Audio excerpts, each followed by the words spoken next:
Now, the Prime Minister has condemned Iran's attack on Israel overnight as Australians are urged to get out of the area before it is too late.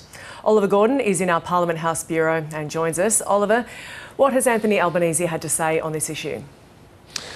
Hi there. So we know, as your previous guest just spoke about, that the US had something to do with the defence of Israel when Iran was attacking it overnight with these missiles. We don't know what the Australian government knows about the meetings that the US government has been having with Israel regarding its next steps, but we do know that for some time the Australian government has been calling for a ceasefire because it has not wanted to see a regional escalation of this conflict. This regional escalation now appears to have occurred, and we've heard from the Prime Minister, Anthony Albanese, speaking to ABC Radio Melbourne this morning, strongly condemning the attacks from Iran. We condemn Iran's actions in lobbing missiles into Israel. It's fortunate that it would appear that the Iron Dome and the actions as well of the United States have prevented any civilian casualties.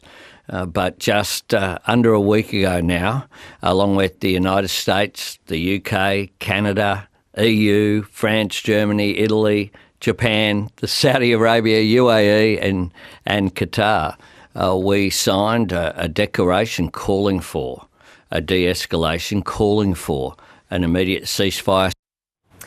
Oliver, what is the current travel advice?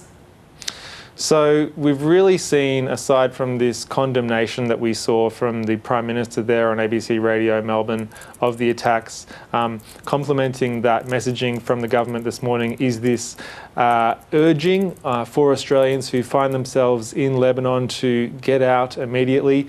It's not a new message. The government has actually been pushing this same message for many months now. The official advice for Lebanon is do not travel, and we have seen some indication from federal government this morning, ministers this morning, that they've been assisting some Australians in Lebanon buying seats on commercial flights so that they can get out. We have seen a tweet from the Foreign Minister, Penny Wong, this morning with some more information about that. She says, we're working to ensure Australians who want to leave can continue to, working with Canada and the UK to make that happen.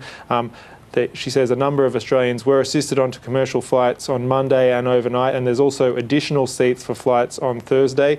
And really critically, Gemma, she's urging Australians in Lebanon who wish to leave to ensure that they're registered via DFAT's crisis portal. So a message there to anyone with family in Lebanon to get them to sign up for this crisis portal, because it doesn't look like the situation in Lebanon is going to get any better anytime soon. And if we go around the grounds and look at the travel advice for the other affected areas, look at Iran, the advice there is do not travel. When it comes to Israel, reconsider the need to travel. And there's this line from the government, travel advice: if you are in Israel, you should reconsider whether you need to remain, and if not, depart when it's safe to do so. So certainly the message there from the federal government this morning, as well as the federal government authorities, is to check that travel advice and get out if you can.